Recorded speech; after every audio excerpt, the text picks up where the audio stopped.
Today we're filling that up.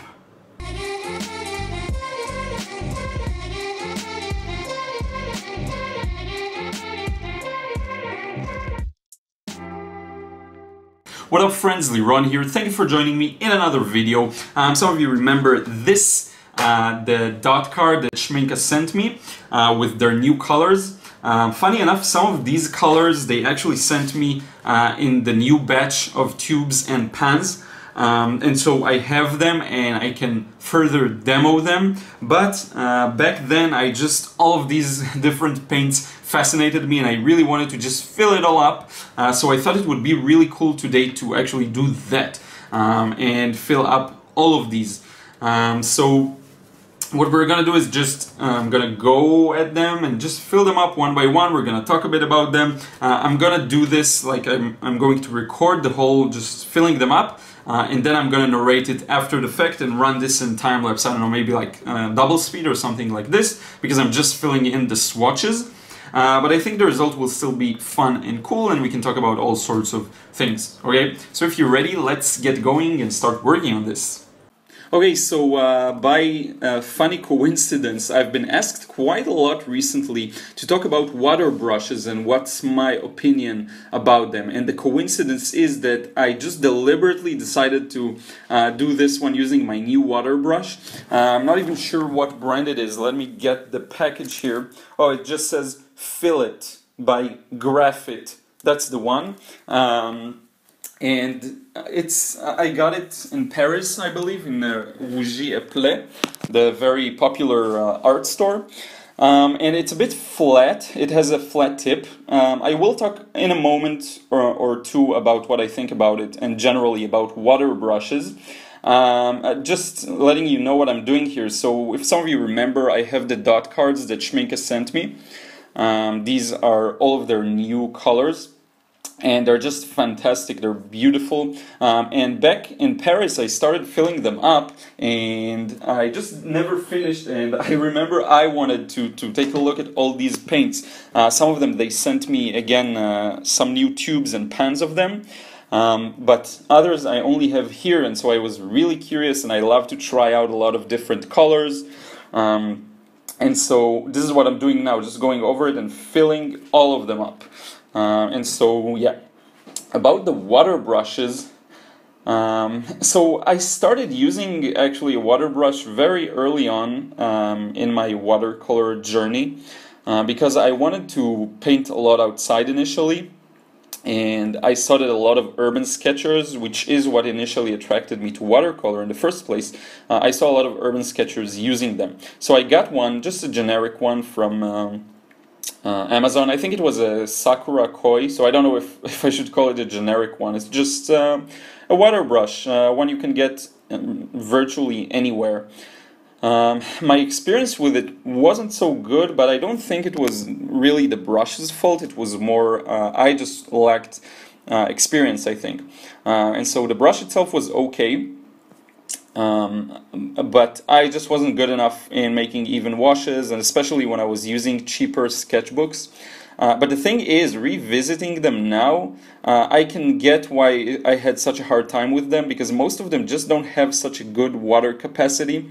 They're divided usually to 3 sizes. You have the small, medium, and large, and even the large ones aren't that, don't have that large of a tip. They don't have enough capacity, and so I don't really like them, I have to admit. So yeah, this is what I think about them. When I go paint outside, as some of you saw in my video, I take just my normal brushes, my silver black velvet, my Raphael. I don't really tend to use these water brushes, although I'm starting a new trend of trying to go back to them.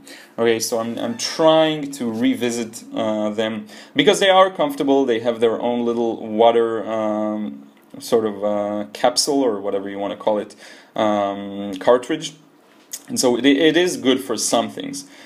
So yeah, so basically, yeah, this is my thoughts on this. I don't really use it this much. I may try and go back a little to use it a little more. But in any case, I take my cup, the Click and Go cup by Faber-Castell, green one.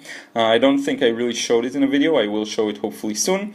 And I take a bottle of water just so that I can refill the cup. Usually I don't even need to refill it this much, so yeah, it's good. These paints, I have to say, one thing I noticed immediately is they re-wet really well. Now I'm not sure if they're using a different mixture for their dot cards to make it easier, but it really re-wets wonderfully. I think I would say a little better than tubes, and it makes me curious if the pens re-wet as well as these ones, because if they are, I'm gonna love them. I can already tell. So yeah, some of these paints are just beautiful. I really love them. As I mentioned, I love ones that have a large variety of value or value range. They can get really dark, because the problem isn't really with how light they are. It's not a problem to get a light value. The harder thing is to get a darker one, because some paints just have their limits. You have to glaze a couple of layers in order to get a really dark result. What I'm doing now, the Maroon Violet, can get really dark, as you can see. If I pull down some more paint, it goes really dark, which I love. So yeah, they have some really beautiful colors here. I love their reds, I love their yellows and oranges a lot, and there are some fantastic blues here. The greens I felt less I liked less, I don't know why, but this is usually just, it's a matter of me. I don't like the cool greens, and so yeah, it feels a bit too artificial for me if I had to point my finger at it, because I talk about it a lot. That I kind of avoid these cool greens. They just feel artificial for some reason. So yeah, the next color after this one, after the quinacridone purple, this one, the Cobalt Violet Hue. The one thing I noticed that it's really hard to produce a dark value with it. And I know cobalts tend to do that, if I'm not mistaken, from my past experience. And I don't like it. I don't really like when I have to work hard to produce a darker value. And I think you can create a palette that's based on just primaries, primary colors that can all produce darker values. So now I just moved on to the bottom part of the dot card. In any case, I think you can fill up a whole beginner's palette using just primary colors and have them really dark. For example, this French ultramarine can get pretty dark, so I would put it on my primary palette. I would choose maybe like the quinacridone violet or purple, I don't remember what it was, and all of those, they can really get really dark. And so you can definitely build maybe, the thing that's my favorite actually is to just have 3 primaries, 3 of the warm version, 3 of the cool version, and just use those. Like this Viridian I don't like. It feels a little synthetic for me. But anyway, I think you can really easily create a set like that. A good example of such a set would be actually the Daniel Smith Essentials set that has 6 tubes. It's just a shame that these are 5 milliliter tubes, so they're tiny. If they would have that set in maybe 15 milliliters, I would buy it and pay a lot more for it. But the 6 tubes, but it's a great set for beginners because it can fill up a few pans, so it is good. So they have there like the Phthalo Blue, the French Ultramarine, they have the Pyrrole Scarlet, Quinacridone Rose, I believe New Gamboge, and Hansa Yellow Medium. So you have one cool and one warm of every version. Then maybe you can get a brown one or two, maybe sepia. Sepia has a large range of values, I love it. Depending on the brand, of course, and the quality. If you get good paints, then yes. That's what I think about it. This maroon I loved, by the way. There are some really beautiful colors here. It's interesting to see the names also in Dutch or in German, I'm not sure. I think German, it would be the right word for it. Castanier Brown, which is interesting because Castanier or Kastanie, I think in Czech, is like chestnuts, and it really is a paint that's close to maroon. So maybe someone who speaks the language can chime in and maybe talk a bit about it, the meaning of the word. I don't know. Maybe I'm just a nerd. But anyway, Mars Brown, also a beautiful one. Oh, the green umber, the one I'm doing right now, it's just amazing. I love that because I love earth tones, as some of you know, just love them. And this one, the green umber, it's like an earth tone with touches of kind of warm green. Oh, it's like the best of both worlds for me. Really curious. The one thing that I'm not sure about is if it can produce really dark values. I don't think it can, but it just looks really beautiful, I have to say.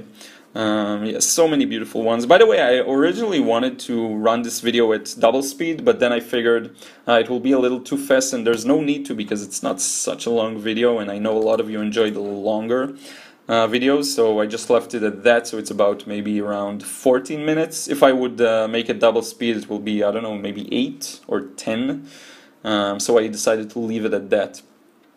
Yeah. So you can see this one. Oh yeah, the transparent umber is beautiful. I love that one. So you can see me working with this water brush, and it is good. The one thing that is good, that it is good for, is just getting some accurate details, because it is quite thin. This one is a bit flat, as I mentioned. So if you move it one direction, you get a thicker line. If you move it in another, you get a thinner one. Good for details. I wouldn't try and do some large washes with it. So I definitely use them occasionally for very fine details. But then I got the rigger brush, and so I don't really need them anymore. By the way, on the left of the graphite gray, you can see the one I filled up last time, the Perlin green. Is just another beautiful, beautiful muted green that I filled in the last time I did this, and I really had fun working with that. So I actually got Perlin green from Schmincke. I don't remember if it was. I think it came in a pen, not a tube. So I will definitely show more of that. Maybe talk a bit about what it's composed of in the paint show, because these colors fascinate me because they're so special and exotic. I'm trying to give a good mix between exotic paints and sort of regular ones. So anyway, this is it. I'm done with this dot card. Yeah.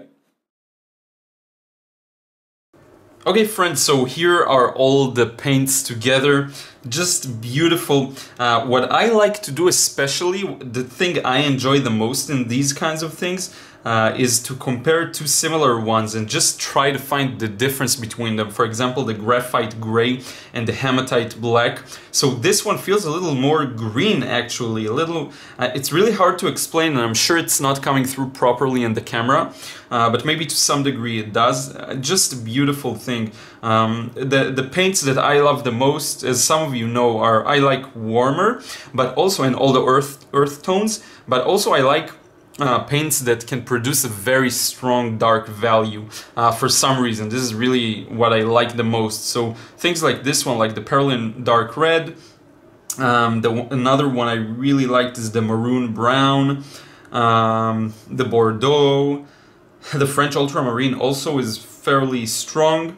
For example, the Cobalt Violet Hue was fairly weak.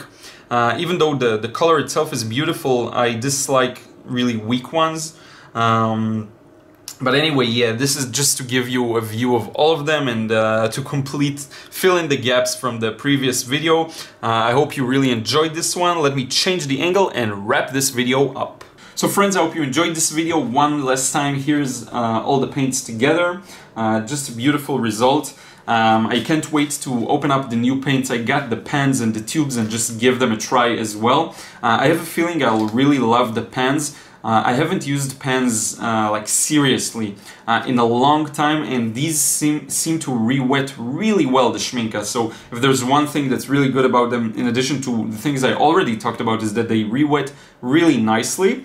And yeah, this is it. I hope you enjoyed this video and just seeing all those colors. It was super fun just to fill in the swatches. Sometimes it's nice to just shut off the brain for a while and just enjoy, you know, doing something a little silly or just not too much thought in it. I think coloring books do that pretty well to give you that same sort of effect and feeling. Anyway, I hope you enjoyed this video. Don't forget to subscribe here, follow me on Snapchat and Instagram. Thank you so much for the great feedback you give me. I really enjoy making these videos again, and if you're new in this channel and you haven't heard it yet. So again, thank you so much for your support and encouragement, and I will see you again in another video tomorrow.